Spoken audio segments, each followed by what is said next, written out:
Terima kasih dok atas pencerahannya. Kebocoran kalium yang saya alami karena akut tubulointerstitial nephritis. Sampai saat ini masih terapi konservatif dengan suplemen kalium yang saya beli sendiri. Karena tiap cek lab kalium selalu normal, sehingga pasien BPJS seperti saya tidak dapat obat.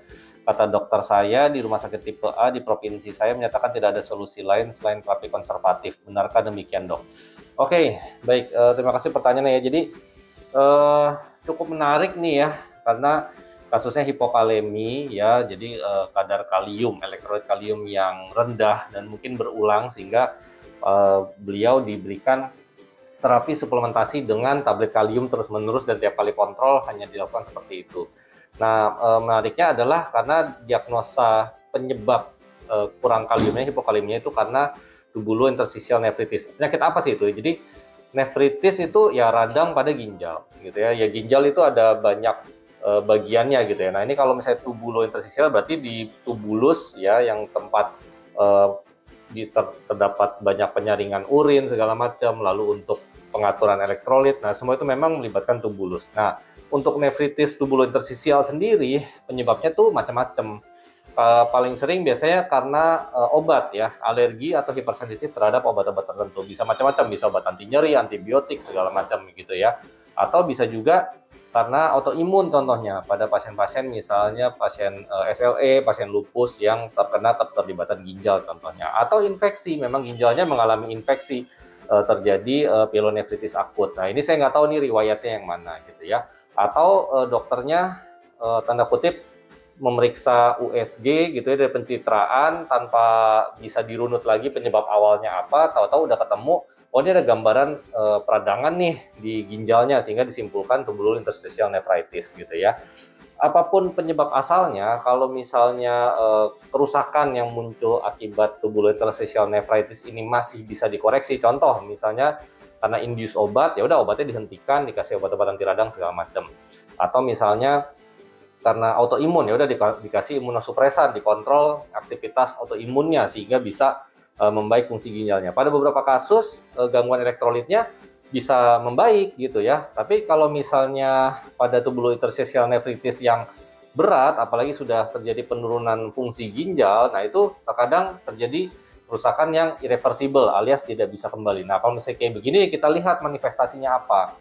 Kalau misalnya tetap terjadi kebocoran kalium yang berulang yang ditandai dengan kadar kalium darahnya bolak-balik turun, kalau suplemen kaliumnya dihentikan ya berarti memang harus dilakukan suplementasi terus-menerus. Nah ini ya sebuah kenyataan yang tidak menyenangkan sih memang ya, tapi mau gimana lagi kalau misalnya ginjalnya tidak membaik, kerusakan tubulointerstitialnya, atau misalnya sudah dikoreksi penyebabnya tapi masih terjadi kejadian hipokalemi yang berulang, ya memang berarti sudah irreversible sehingga ya terapi suplementasi terus-menerus ya itu jalan keluarnya. Ya mungkin anggap aja apa ya, kalau saya sih mengedukasi pasien-pasien saya ya anggap aja itu vitamin bukan obat gitu ya, dan selalu ingat kalau misalnya sudah menemui kebosanan karena terus-menerus harus mengkonsumsi tablet kalium, ya ingat-ingat lagi kalau misalnya saya sampai harus dirawat atau mengalami komplikasi dari kalium rendah, bisa jadi kelumpuhan atau ada resiko ke jantung atau otot pernapasan karena kurang kalium, ya itu jauh lebih berbahaya dibandingkan sekedar bosan minum obat. Mungkin itu sedikit masukan dari saya dan itu juga yang saya edukasi ke pasien-pasien saya.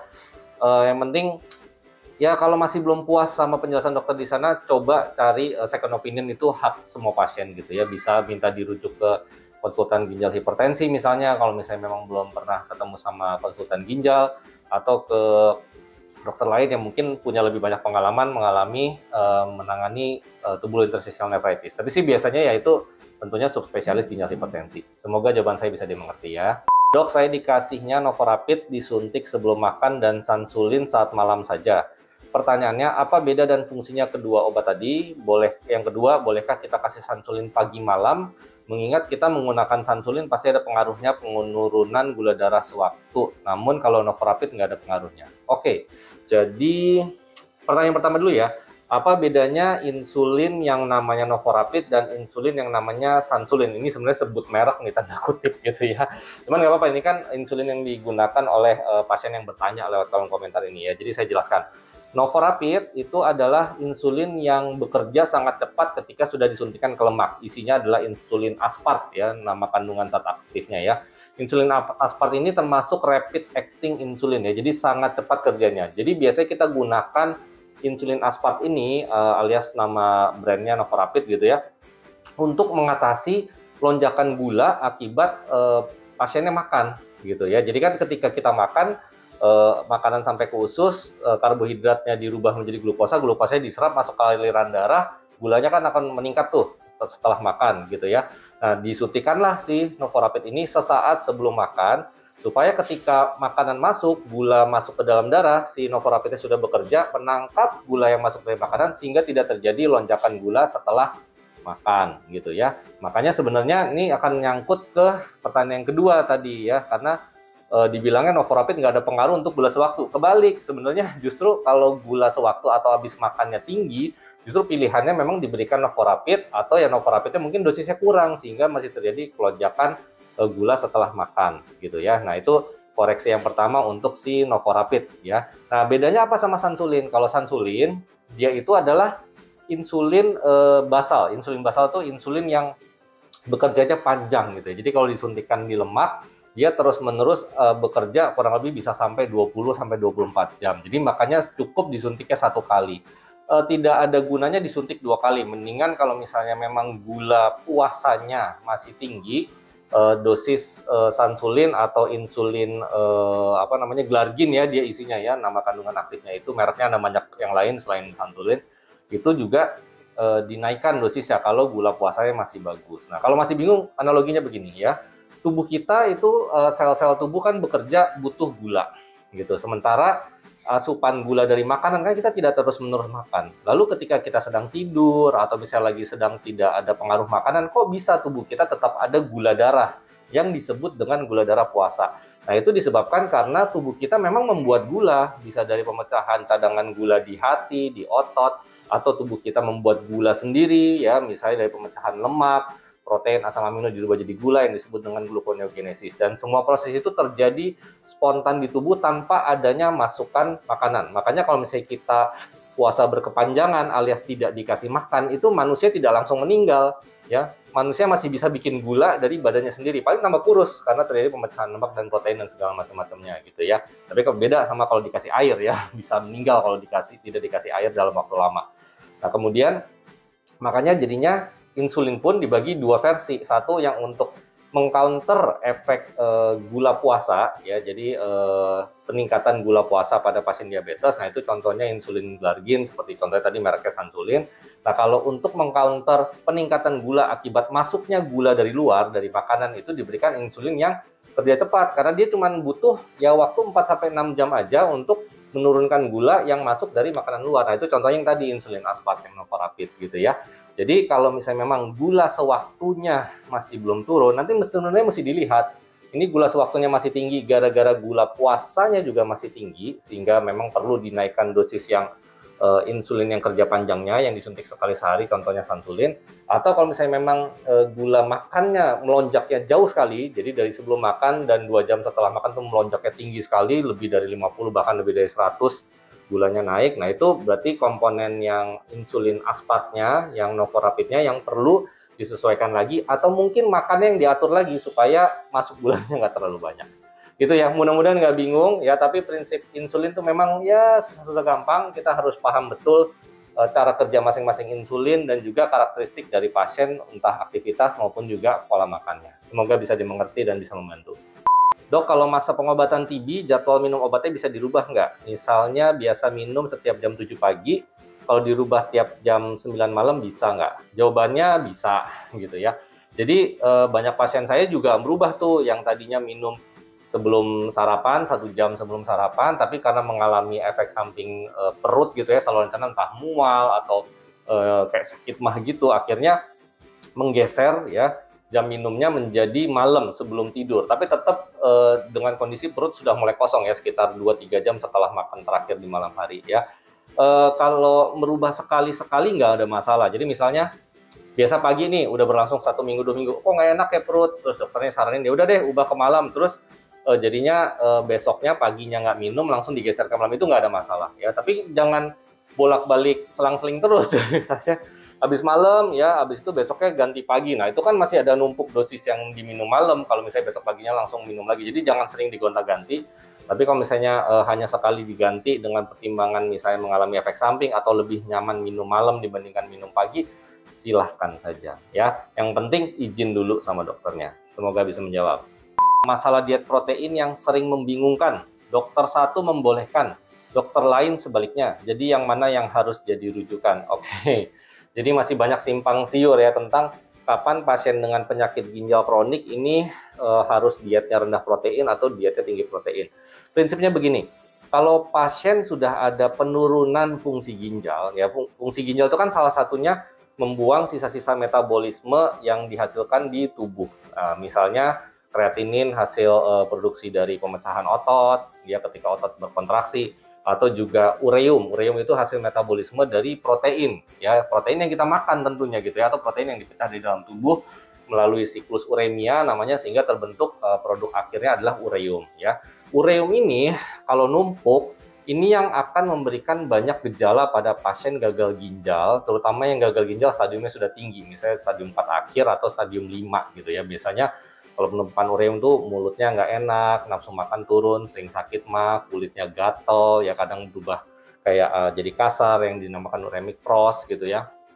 Kemudian juga bisa penurunan kesadaran kalau misalnya kadarnya ureumnya terlalu tinggi. Nah, karena ureum ini asalnya dari siklus urea gitu ya, yang dimana dari pemecahan protein, maka pada pasien penyakit ginjal kronik yang belum menjalani cuci darah gitu ya, disarankan dietnya rendah protein ya. Makin tinggi stadium gagal ginjal kronik ya atau penyakit ginjal kroniknya gitu ya, tentu diet rendah proteinnya makin disarankan. Apalagi kalau yang sudah mendekati angka-angka ureum kreatinin yang bentar lagi kayaknya udah harus cuci darah nih. Nah, itu bahkan bisa diet sangat rendah protein gitu ya.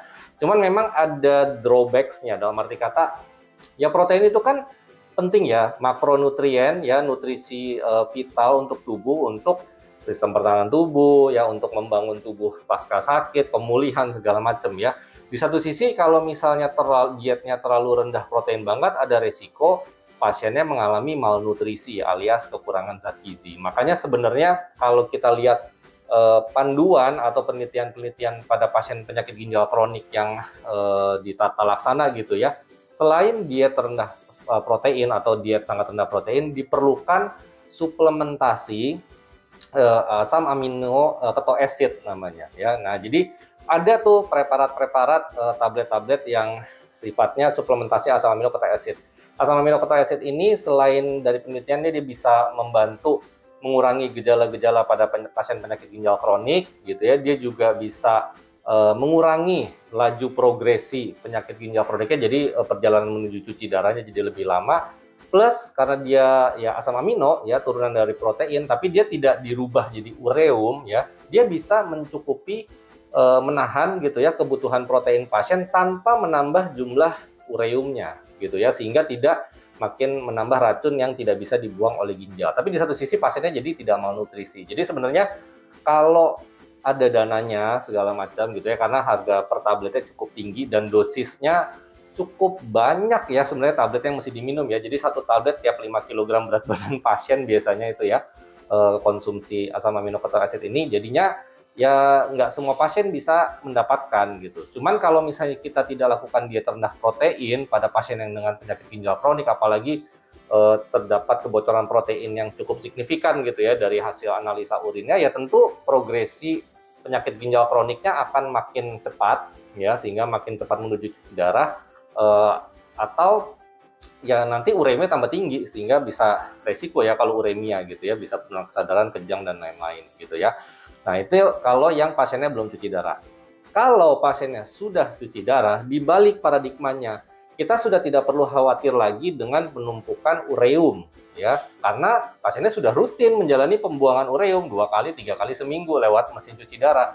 Jadinya harus dijaga pasien yang sudah cuci darah ini jangan sampai malnutrisi alias kurang gizi. Jadi kalau yang sudah cuci darah, entah cuci darah yang lewat mesin maupun yang lewat perut ya, peritoneal dialisis, itu dietnya justru dibuat tinggi protein ya, karena pengen memperbaiki kondisi malnutrisi pada pasien penyakit ginjal kronik. Biasanya tuh pasien-pasien penyakit ginjal kronik tuh kondisi gizinya juga kurang bagus ya. Otot-ototnya kecil gitu ya, apalagi sudah menjalani diet rendah protein. Nah, ketika sudah menjalani terapi pengganti ginjal, cuci darah, disarankan dietnya jadi tinggi protein. Kalau misalnya dihitung itu, kalau misalnya yang sudah cuci darah lewat mesin 1,2 gram per kilogram berat badan per harinya. Kalau yang sudah cuci darah lewat CAPD, peritoneal dialisis yang lewat perut, malah bisa sampai 1,3 gitu ya, malah lebih tinggi lagi. Nah, jadi mungkin itu harus dibedakan tujuan diet rendah proteinnya dan kapan pasien penyakit ginjal kronik itu boleh makan protein justru malah tinggi protein, yaitu pada saat dia sudah menjalani terapi pengganti ginjal. Mudah-mudahan bisa dipahami konsepnya ya. Apakah rheumatoid arthritis bisa terlihat jika diperiksa melalui tes Diprodia dengan tes anti-CCP IgG? Wah, menarik nih ya. Mungkin dia udah pernah mendengar tentang tes ini dari dokternya sebelumnya gitu ya. Jadi perlu dipahami ya, untuk kita mendiagnosis seseorang terkena penyakit rheumatoid arthritis ya, alias orang awam tuh sebutnya rematik ya, sakit rematik. Itu kita harus memenuhi kriteria diagnosis namanya. Yang sampai saat ini dipakai adalah kriteria diagnosis dari American College of Rheumatology ya, ACR, EULAR gitu ya. Nah, itu ada 4 kriteria yang dipakai di situ. Nomor 1 adalah jumlah keterlibatan sendi. Nanti itu ada scoring-scoringnya. Makin banyak keterlibatan sendi, jadi misalnya makin banyak gitu ya sendi yang terkena, yang bengkak, yang sakit gitu ya, itu skornya makin tinggi. Nanti ada totalnya, ada skor 1, 3, 5 gitu ya, makin banyak sendi makin tinggi skornya. Yang parameter kedua adalah serologi. Nah, serologi itu bisa diperiksanya rheumatoid faktor ya, dari darah ya, faktor rheumatoid, atau kalau faktor rheumatoidnya negatif bisa dipertimbangkan diperiksa CCP, antibodi CCP ini ya, citrullinated peptide kalau nggak salah ya, saya agak lupa kepanjangannya, agak susah, nanti silakan di browsing aja ya gitu ya. Nah, jadi kalau anti CCP ini sebagai alternatif kalau RF-nya negatif atau tidak bisa diperiksa. Kalau salah satu positif, nilainya juga ada scoringnya juga ya. Kalau positif lemah itu 2 kalau nggak salah ingat, kalau positif tinggi poinnya 3 gitu ya. Jadi ya cukup signifikan. Tapi kita tidak bisa mendiagnosis rheumatoid arthritis hanya berdasarkan antibodi serologinya positif nih, entah rheumatoid faktornya atau anti CCP-nya gitu ya. Nah, kriteria yang ketiga adalah kadar laju endap darah dan juga CRP ya, C reaktif protein. Ini adalah penanda tubuh sedang mengalami peradangan ya, peradangan kronik dalam hal ini kalau misalnya rheumatoid arthritis. Kalau laju endap darah atau CRP-nya positif meningkat gitu ya, itu juga ada poinnya lagi. Kriteria yang keempat adalah lamanya menderita radang sendi gitu ya. Jadi kalau misalnya keluhan pasiennya ini lebih dari 6 minggu, itu poinnya positif. Kalau baru sebentar, poinnya kecil ya. Nah, nanti dari 4 kriteria tadi, keterlibatan sendi, serologi antibodinya, kemudian parameter peradangan ya, dan juga lama menderita sakitnya, itu nanti di total. Kalau angkanya lebih 6 ke atas ya, 6 atau lebih, baru kita bisa nyatakan, oh ya, sangat besar kemungkinan seseorang ini mengalami rheumatoid arthritis gitu ya. Jadi bisa saja dites anti CCP gitu ya. Tapi kalau misalnya sebelumnya sudah dites rheumatoid faktor dan sudah positif ya sebenarnya nggak perlu. Tinggal lihat kriteria yang lainnya aja, nanti tinggal di total scoringnya. Kalau 6 ke atas ya udah berarti terkena RA. Dan selanjutnya ya udah tanya terapinya gimana. Semoga bisa jelas dan bisa menjawab. Nah, semoga pertanyaan Sobat Waras terjawab semuanya ya. Kalau masih ada pertanyaan, silakan komen saja di video manapun yang ada di channel YouTube RS Cepat Waras. Jangan lupa like, share, dan subscribe juga. Siapa tahu pertanyaan Sobat Waras terpilih untuk dijawab oleh Dr. Aldo di sesi konsultasi Cepat Waras berikutnya. Terima kasih sudah menonton video kali ini. Salam sehat, salam waras.